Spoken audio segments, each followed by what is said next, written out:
राम राम, जय श्री राम। बाबा सादगी के चैनल पर आप सभी मित्रों का हार्दिक अभिनंदन है। अभी मैं आपको दिखाऊंगा प्रकृति का जादू। मैं प्रकृति प्रेमी हूं और प्रकृति मुझसे प्रेम करती है।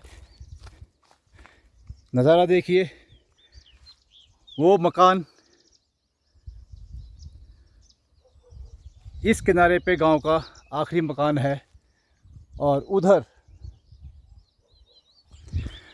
इधर ये गांव का कोने पे आखिरी मकान है। उसके बाद यहाँ पे खेत हैं, कुछ जोते हुए हैं और कुछ अभी जो है इंतज़ार कर रहे हैं। अभी मैंने आपसे कहा कि मैं आपको दिखाऊंगा प्रकृति का जादू। ये पेड़ आप देख रहे हैं, मोरपंखी का पेड़ है और मुझे ऐसा लग रहा है या चील है और दूर से लगा था जैसे गणपति यानी कि हाथी सूंड के साथ। क्या है ये आप जानिए और अभी देखेंगे इसके दूसरे साइड में क्या है।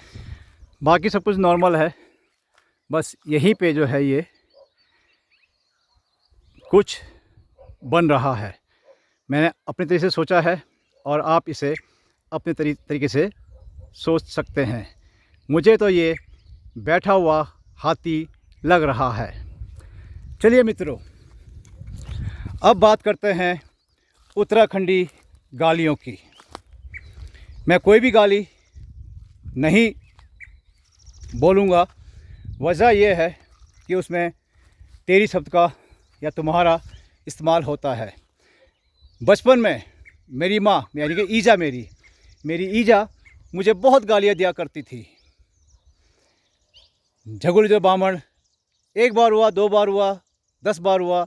एक दिन दिमाग में यानी कि मेरे अखरोट में कीड़ा उठ गया। मैंने माँ से पूछा इसका मतलब क्या हुआ। पहले तो उसने आनाकानी करी और उसके बाद मेरे पीठ पे एक हाथ मारा और बोला इसका मतलब मैं तेरे को नहीं बताऊंगी।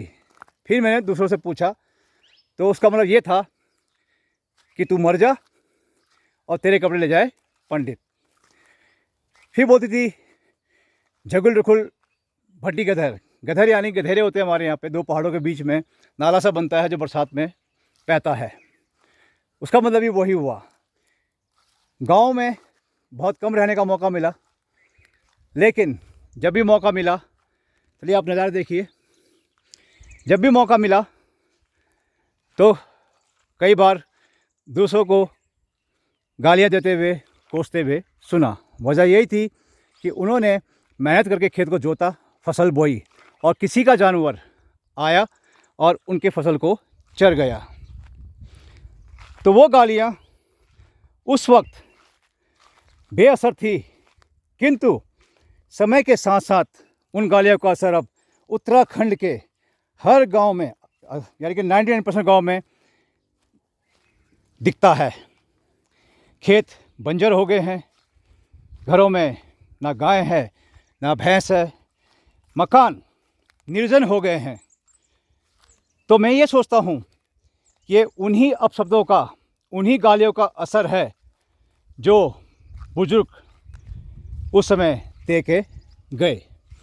मित्रों, आपसे निवेदन है, कोई ऐसा कार्य ना करें जिससे किसी का दिल टूटे या उसे ठेस पहुँचे।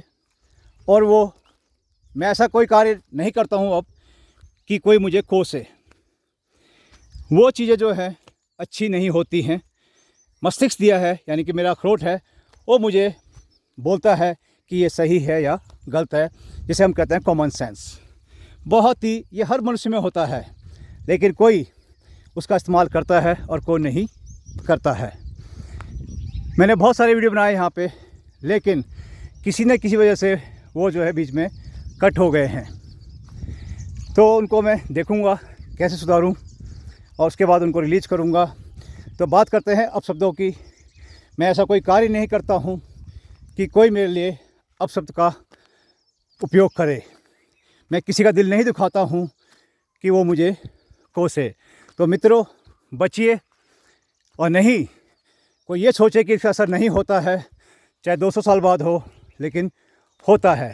तो आपको बताया मैंने, उत्तराखंड के अधिक गांव में खेत बंजर हैं, मकान निर्जन हैं, घरों में दूध यानी कि ना गाय है ना भैंस है।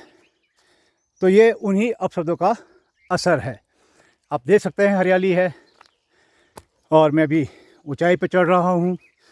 इसके बाद घर जाऊँगा, थोड़ा सा मेकअप करूँगा और फिर निकलूँगा अपने टूर पे। आप देख रहे हैं, इसे बोलते हैं सिसौड़।